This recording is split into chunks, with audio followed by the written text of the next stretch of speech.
Cahors TV avec les départementales 2021 des élections que j'ai constatées un peu confisquées par les partis. C'était une vidéo récente et quelqu'un m'a répondu, quelqu'un qui est là devant nous aujourd'hui. Nous sommes un binôme citoyen et même un quatuor citoyen. Donc finalement, je les ai invités à venir s'exprimer devant cette petite caméra. Ce ne sont pas des candidats de Cahors, ils vont tout vous raconter. D'abord, ils vont vous se présenter. Donc au milieu, pour cette première interview, le binôme. Marisa Guibin, Concos. Jean-Michel Vigneault, Concos. Et les deux suppléants. Mireille Bourrière de Fontane. Marty Fabrice, Pojol. Donc on va faire une première interview avec justement le binôme qui va nous expliquer comment, dans une élection qui est confisquée par les partis, puisqu'on s'aperçoit après la réforme de 2014, mise en application en 2015, c'est-à-dire la fusion des anciens cantons historiques pour former des grands cantons avec des binômes, on s'aperçoit que finalement les partis monopolisent à peu près toutes les places et même dans notre département, on a deux cantons où ça se réduit à la plus simple expression, c'est-à-dire un seul binôme devant les électeurs. Donc vous, comment êtes-vous parvenu à être candidat ? Parce qu'on a des propositions à faire et le plus simple, c'est de pouvoir les faire. Or, le fait de participer à des élections, ça permet à la fois d'affiner nos propositions, d'assumer les responsabilités qu'on prend et aussi de faire avancer les idées que nous avons. Donc, au niveau des départementales, c'est la première fois pour vous deux ? Bien sûr. Non, en 2015, donc vous n'étiez pas candidat ? Absolument pas. Je dirais que ce qui nous a peut-être poussé aussi, on a beaucoup participé au municipal avec un premier mouvement citoyen sur Concos. Je dirais que ça donne le goût de... Donc vous êtes élus municipaux ? Non, nous avons été surtout des membres de l'Agora, on ne s'est pas présenté, d'autres gens se sont présentés, c'était pas très important, mais des membres du groupe. Donc vous n'avez jamais été élu, que ce soit municipal, et vous n'avez jamais été candidat ? Jamais. Donc vous, Candidat, oui. Candidat, oui, c'est-à-dire, expliquez-nous. Pour Concos, oui. Au municipal, en oui. 2020 ? Pour être, oui, les dernières, oui. Pour être conseiller municipal, oui. Et vous n'avez pas été élu? Non, parce que je ne suis pas mis sur la liste, donc c'était plus délicat d'être élu. Donc, par contre, tous les gens sur la liste ont été élus, et c'est très bien d'ailleurs. Donc quand on n'a pas d'expérience d'une élection, on fait comment? On se croise un jour et on se dit ce serait bien qu'on y soit. Donc vous êtes déjà deux? Oui. Et après la difficulté, c'est de dire il faudra être quatre. Mais et c'est assez compliqué d'être quatre ou finalement ça a été logique? Ça s'est fait tout de suite, hein. Ça s'est fait immédiatement. Il est arrivé avec des potentiels et les potentiels ont dit oui. Et voilà, on est quatre. Donc vous êtes organisé, je dirais, d'un point de vue associatif? C'est un mouvement citoyen, sur un mouvement associatif, absolument pas relié à un groupe de partis politiques, et c'est l'intérêt, je dirais, que ce soit des citoyens où il n'y a aucun enjeu politique qui se présente. Et vous n'avez jamais été membre d'un parti? J'y suis passée. Vous êtes passé dans votre jeunesse, c'est ça? Non, sur le tas. Je suis encartée, mais pas très longtemps. Donc vous pouvez nous dire de quel parti? Parti de gauche. Parti de gauche. Certains, puisqu'il y a des commentaires, vous présentent un peu comme des dissidents de la France insoumise. Vous réagissez comment? Parce que j'ai vu que vous acceptez pas, que vous n'acceptez pas cette critique presque. Mais donc vous allez nous expliquer pourquoi vous n'êtes pas des dissidents de la France insoumise. Citoyen, tout simplement. Oui, c'est ça. En fait, pour nous, l'ensemble des partis, comme pour beaucoup de citoyens, si vous voulez, l'ensemble du parti politique en France peine à mettre en place une réelle démocratie. On voit des combats de pourcentage, mais on voit rarement les citoyens être contents de leur vie politique. À partir de ce moment-là, si on veut être content de notre vie politique, le mieux c'est d'y participer. Mais vous apercevez que dans ce département, on va juste parler du département, il y a très peu de listes que vous qualifiez citoyennes, que moi je qualifie d'indépendantes, peut-être c'est pour vous la même chose. Oui, C'est très rare de réussir à être candidat. Donc c'est pour ça que j'ai envie de vous poser cette question, justement, comment... Si je peux me permettre, je crois qu'il y avait une démarche qui était en jeu depuis quelques années et qui s'est arrêtée à cause du Covid. Je pense que la démarche citoyenne de prendre plus de place en tant que citoyen lambda dans des décisions locales, hein, on reste sur du local quand on parle des départementales, je crois que ça a été enrayé. Il y aurait eu certainement plus de listes citoyennes, de listes d'habitants, de citoyens, si on n'avait pas été dans cette difficulté qui a entraîné le Covid, de se réunir, de pouvoir discuter en groupe, créer des agoras, des réunions publiques. Je pense que ça a avorté. En fait. Donc vous êtes dans une démarche qui n'est pas que sur votre canton, si j'ai bien compris? Ben, déjà, on est 3 cantons, à nous 4. Et en participant au... Donc là, vous êtes candidat sur quel canton? Sur le canton des Marches du Sud-Quercy. Du Sud-Quercy. Quercy Donc Sud. qui reprend comme commune principale, on peut... donc Concos. Castelnau, Concos, oui, mais qui n'est peut-être pas la principale. Ça va jusqu'à Limogne après. Hein. 17 C'est cantons. grand, hein. Albinc, jusqu'à... 4 communes. vous êtes avec Albinc? La Banque, Oui, aussi, oui. Castelnau, Limogne. Limogne. Très étendu. C'est très différent d'ailleurs. C'est très étendu. C'est peut-être un peu... Donc, un canton, justement, c'est ce que il y a la réforme de 2014, qui a été effectivement en 2015, des cantons beaucoup plus étendus, donc une plus grande difficulté quand on n'est pas dans un parti organisé, quand on n'a pas derrière soi une grande structure, c'est... Pour toucher plus de population, certainement. Certainement. Vous avez accès aux médias traditionnels, je dirais? Vous je ne suis pas dans le traditionnel, c'est pour ça que je précisais bien, c'est pour ça que je précisais le traditionnel, c'est-à-dire la presse papier. Oui, je pense, parce que en fait, on vient quand même avec des suggestions, des propositions politiques nettes sur le département. Donc, oui, la presse relaiera ce qu'on a à dire. Oui, c'est normal. Pour l'instant, vous n'avez pas eu d'interview quand même dans ces presses en papier. On n'en a pas sollicité en réalité. Tu vois ? Donc c'est dans un mois. Donc vous comptez justement faire le marché ou de manière traditionnelle des campagnes? On est dessus en train de se demander. On a un site, on a créé un site internet déjà. Que vous pouvez, dont vous pouvez donner le nom. Donc tu donneras le nom. Et Mouvement citoyen 46.fr, c'est le site internet. Et nous allons... Bon, la campagne est courte. Il y a 2 week-ends. Ça ne fait pas beaucoup de marchés dans notre petite région. Donc c'est vrai qu'on va certainement s'attaquer aux marchés qu'on connaît et aux gens qui nous connaissent. Et ça va être difficile d'être sur je ne sais combien de lieux en si peu de temps. Donc vous allez être rattrapé un peu par la date limite et vous dire avec regret, on n'a pas pu s'exprimer quelque part? Ben, je crois que c'est l'inverse, non? Nous allons en profiter pour nous exprimer, où que ce soit, le peu qu'on pourra. Mais c'est le seul intérêt, c'est le grand intérêt. C'est de pouvoir faire émerger des idées. Donc justement, vos idées. Un petit résumé.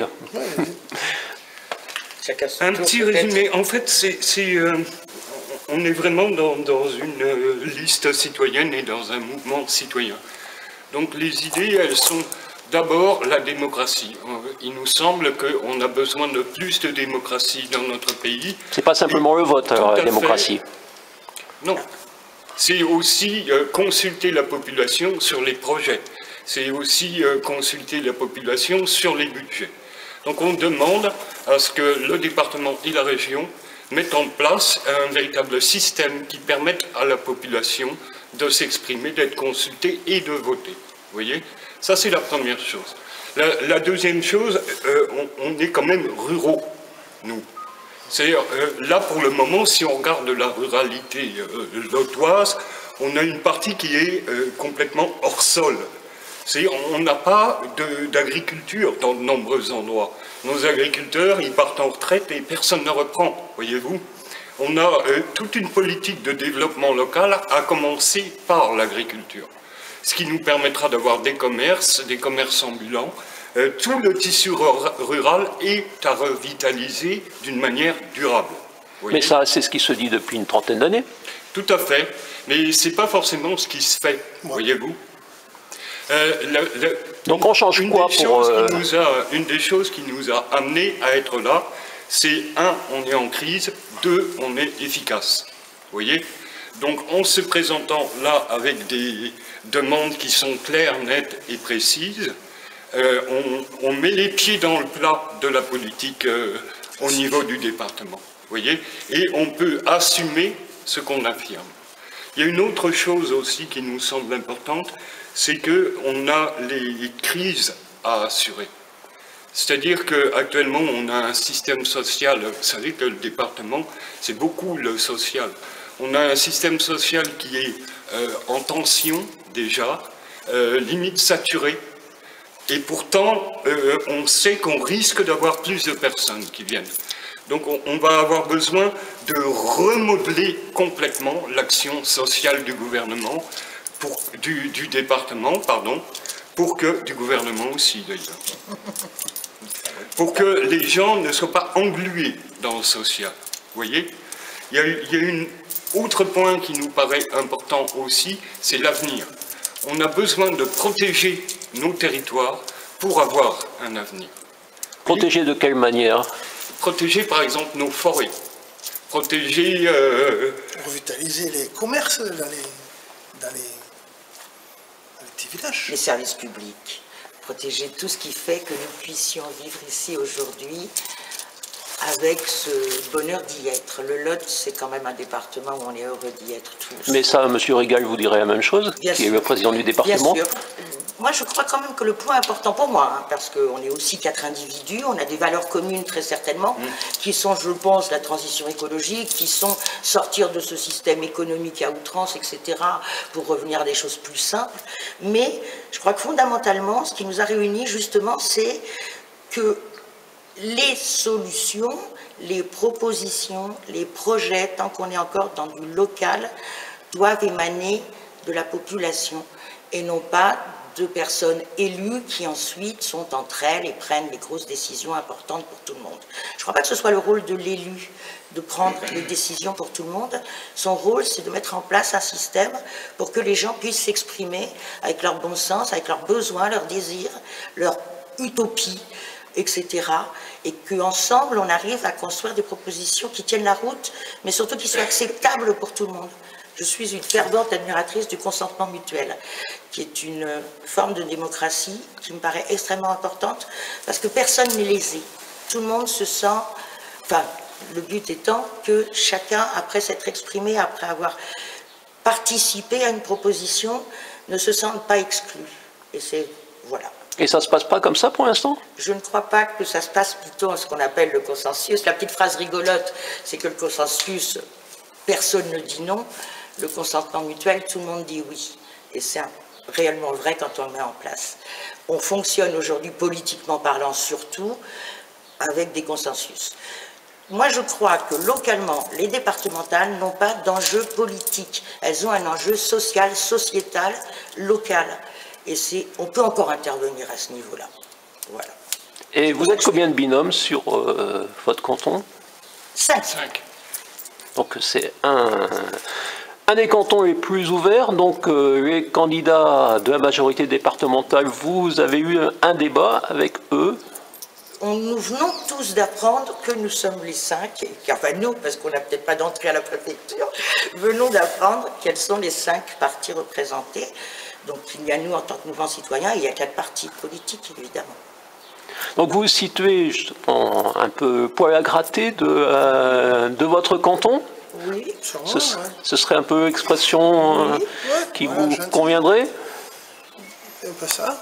La petite puce, ouais, le poil à gratter, la puce, ouais. Oui, c'est cet esprit-là aussi. Pas uniquement parce qu'on n'est pas là que pour gratter.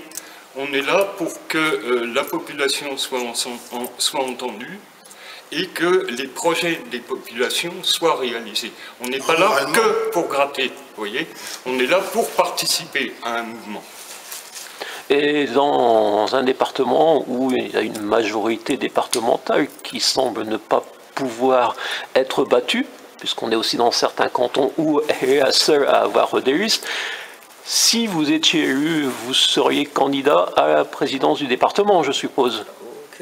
Non, vous ne seriez pas candidat. Vous ne seriez pas. Certainement le poil à gratter, qui est un rôle intéressant dans une structure d'élus. Je crois qu'il faut et le candide et le poil à gratter. Mais pour qu'il y ait un véritable changement, il faut que la majorité départementale change, non? Oui, mais si on ne lui dit rien, si on n'exprime peut-être pas de nouvelles idées, peut-être qu'ils resteront toujours sur leurs idées. Voilà. Si je peux me permettre, moi je crois quand même que tous les candidats qui se présentent, donc peut-être à part un parti dont je ne parlerai pas, partent avec bienveillance pour leurs citoyens. Hein. Aucun ne va dire je suis là pour prendre le pouvoir et puis je vais faire ce que je veux après. Chacun, enfin, on a tous envie que ça se passe pour le mieux en tant que candidat. Je crois que la seule différence réelle, parce que les valeurs sont les mêmes, la transition écologique, la crise sociale, etc., notre grande différence, c'est que nous avons quelque chose à dire en tant que citoyens, mais notre intérêt, c'est que les autres citoyens s'expriment. Franchement, chez moi, c'est très, très fondamental. Pourtant, on est dans une tradition kersinoise qui n'est pas ainsi. Je vais peut-être un peu caricaturer, mais j'ai un peu l'impression, moi qui suis arrivé depuis 25 ans dans ce département, qu'ici, on nous dit vous votez et après, vous nous laissez faire ce qu'on a envie. Ben, c'est ce qu'on dit dans toute la France, c'est ce que sont censées représenter les élections. Moi, ça fait 46 ans que je suis dans le Lot, que je suis arrivée très jeune. Et on a toujours mis quand même notre petit grain de sel pour dire on voudrait bien que ça se passe autrement. Ce serait intéressant. On a fait avancer des choses. Je ne crois pas que les politiques soient... Ils ont hélas une vision très très globale, politique de la chose, mais je crois qu'ils ont aussi un bon sens. Hein. On a fait évoluer, à force d'en parler, les progrès sur les déchets. On a été quand même un département pilote. Mine de rien, on était derrière en train de dire oui mais, oui mais. Et je crois que le oui mais est important. En 2002, Pascal Serre parlait du clientélisme lotois. Oui. Vous avez l'impression qu'on en est sorti? Non, c'est ce que j'appelle de la politique. Moi. Ce que j'appelle de la politique. Justement, les enjeux sont politiques au lieu d'être sociétals. On parle de politique. Je ne sais même pas réellement ce qu'il y a derrière et je ne veux pas le savoir en fait. Mais je sais que ça n'est pas pour le bien commun. Donc de société. Donc vous espérez être élu? Ce qu'il y a derrière la politique, si tu veux, c'est quand même le dégoût de la population. S'il y a ce dégoût, c'est bien qu'il y a une problématique. Donc, à la fois, oui, on peut être élu, à la fois, auquel cas, on assumera, et on souhaite que les citoyens, plutôt que d'être dégoûtés par la politique, reprennent les choses en main. Vous voyez, nous sommes juste un exemple sur un canton d'un mouvement citoyen qui se présente à des élections. Mais nous souhaitons que d'autres mouvements citoyens se présentent, notamment pour les prochaines législatives et prochaines présidentielles. Ce ne sera pas nous. Nous, on a les compétences d'intervenir au niveau du département. Donc finalement, en vous écoutant, on peut regretter, oui, que ce ne soit pas pareil dans chaque canton. Donc vous pensez que si, ce que vous disiez au départ, s'il n'y avait pas eu le Covid, votre dynamique aurait pu toucher... Je ne sais pas, mais je vois la dynamique qui a eu lieu pour les municipales. Elle existait un peu partout. Elle a été... ça s'est plus ou moins matérialisé par de la concrétisation, ne serait-ce qu'à Figeac, chez nous, Saint-Géry. Enfin, il y a eu énormément de débats citoyens, de moments de rencontre, et ça s'est carrément noyé dès qu'il y a eu le Covid. Il a été impossible de se retrouver, le couvre-feu, de je ne sais quel feu, etc., etc. Donc, bien sûr que je pense que je crois que tout citoyen pourrait faire notre démarche, mais évidemment, il faut en avoir envie déjà, et avoir l'impression d'avoir des compétences. Or, tout le monde a des compétences. Tout le monde vit ici, tout le monde a des problèmes ici, et tout le monde a des idées. Après, à nous de les mettre ensemble, de les discuter, de les arrondir, de les peaufiner pour qu'elles rentrent dans un cadre. Nous avons un cadre qui est, on l'a déjà dit, le futur, l'avenir. Il n'est plus possible de ne penser qu'à l'économie, de ne penser qu'à des choses très rationnelles, traditionnelles, entre guillemets. Moi, l'idée, c'est que il nous faut aider tout projet qui rentre dans une perspective d'avenir, même s'il nous paraît des fois un petit peu baroque. Voilà. D'autant plus que sur le département, si tu veux, on a plusieurs secteurs qui sont complètement à la merci d'une vague. On a l'aéronautique plus dans le nord, on a le tourisme globalement sur le département. Les crises actuelles rendent absolument nécessaire du développement local, territorial. Et c'est à ce niveau-là qu'on intervient. On parle à l'échelon d'un canton et à l'échelon d'un département de mettre réellement en place des systèmes de développement local. Vous voyez, on ne peut pas continuer sur la même lancée. On va être obligé, là maintenant, d'être beaucoup plus clair et direct en termes d'agriculture notamment, en termes de protection des forêts, en termes de sortir du système social, en termes de l'avenir, de quel avenir on peut avoir. Le système des partis politiques qui a jusqu'à présent ne fait pas fonctionner la démocratie en France, ne la fait pas respecter, continue à faire ses propositions, et il est bien aussi que des citoyens puissent émerger, vous voyez, puissent participer à toutes ces décisions en apportant leurs compétences. Leurs compétences, c'est que nous sommes les citoyens, nous savons ce dont nous avons besoin, et nous avons des idées pour résoudre nos problèmes. Quelque part, on peut dire qu'Emmanuel Macron a été élu en 2017 sur un programme qui était également de ne plus laisser la France entre les mains des partis. Et la grande déception, c'est peut-être que justement, depuis 2017, il a laissé la France entre les mains des partis. Sauf que Emmanuel Macron n'a pas, dès le départ, mis en place un système permettant de consulter les populations. Il a hésité à faire des référendums, il a refusé les référendums, etc., etc. Nous, dès le départ, on dit non. Attendez, là, on met en place un système pour consulter les populations. Dès le départ, on met en place une démocratie. Et moi, j'ai l'impression qu'Emmanuel Macron a créé un parti pour lutter contre les partis. Donc, on revient à peu près dans la même dynamique, dans les mêmes... Donc, vous n'êtes pas dans la même dynamique qu'Emmanuel Macron en 2017. Je ne suis pas sûre du tout que nos valeurs de base soient les mêmes. Nous n'avons pas les mêmes valeurs. Et vous avez l'impression que vous vous êtes écouté? Alors, nous avons peut-être la chance d'être dans des petites communes où on s'écoute. Nous avons aussi la chance d'avoir un marché, de pouvoir discuter au marché avec masque.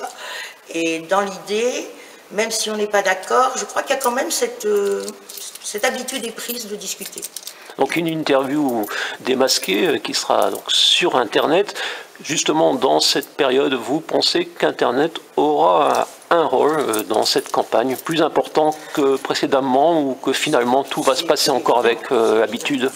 C'est évident, ne serait-ce que le temps qui est très court, les réunions publiques organisées très difficiles.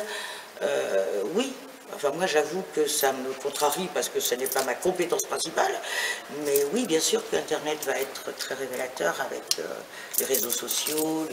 Donc vous faites comment sur Internet pour vous exprimer pour l'instant? Là on a un site donc avec un qui reprend synthétiquement, quoi, on va dire, hein, d'une manière synthétique, ce dont on veut parler et ce qu'on propose. Donc le site, c'est mouvementcitoyen46.fr. Après, il y a un blog dessus, donc on peut communiquer avec les personnes, mais j'insiste sur le fait qu'on demande au département de mettre en place un système pour consulter les populations. Donc c'est parce que uniquement ce que nous on fait. Nous participons à la mise en place d'une augmentation de la démocratie sur ce département. Voilà, c'est tout. Mais si je reviens à ce qu'on disait au départ, vous êtes un canton sur 17, si justement on n'a pas de ce mouvement sur l'ensemble des cantons, à la fin les élus vous diront les gens ont voté, et vous avez... Une place sur 17, 2 voix sur 34. c'est déjà quelque chose. C'est déjà ça? C'est déjà quelque chose. Ça peut inciter d'autres gens à prendre deux autres voies ailleurs, qui seront citoyennes aussi. Et à un moment donné, on aura peut-être un président du département citoyen. Ce serait intéressant. En 2042? Alors ça, ce serait intéressant. Donc vous avez, l'interview va s'arrêter, après on va en faire une deuxième avec vos suppléants qui vont réagir, qui vont donner peut-être leur petite voix discordante, puisque j'ai cru comprendre que vous n'obligez pas les gens à penser exactement comme vous. Le but n'est pas que les gens pensent exactement comme vous, mais puissent s'exprimer, si je peux résumer ainsi. Pour moi, j'ai certainement 2-3 valeurs insurmontables comme tout le monde, qui sont, comme je l'ai dit, la transition écologique. On n'a pas de planète B, quoi. Donc ça reste très important pour moi que les choses évoluent dans ce sens-là. Voilà, mais c'est à peu près mon seul critère. Après, toute conversation est ouverte et surtout, nous sommes ici pour vivre ensemble. Ça, on ne va rien y faire, on est là tous ensemble. Et on va supporter ces mêmes crises et ces mêmes difficultés qui nous arrivent dessus. Le monde, hélas, moi qui ne suis pas si morose d'habitude, est un peu triste en ce moment et il va bien falloir qu'on lui redonne un peu de couleur. Et voilà. Donc en 25 minutes, vous pensez avoir tout dit, enfin résumé, ou vous avez encore des petites choses à ajouter? Non. Ben, ce qu'on dit, c'est notre opinion. Donc j'invite chacun à donner son opinion. En fait, si c'était peut-être la chose qu'on pouvait rajouter, ça serait juste notre opinion. Et vous, qu'est-ce que vous en pensez? Comment on fait maintenant en période de crise au niveau du département du Lot pour avancer? Voilà donc la première interview de ces départementales 2021. Naturellement, les binômes qui sont en compétition avec vous peuvent répondre à cette vidéo, peuvent également me contacter pour une autre vidéo. Je sais que je ne pourrai pas interviewer l'ensemble des candidats des 17 cantons, mais voilà, celles et ceux qui souhaitent parler devant une caméra de manière très simple, dans un dialogue qui sera diffusé sans coupure, sont les bienvenus à Cahors TV. Merci. Merci à toi. Avec plaisir.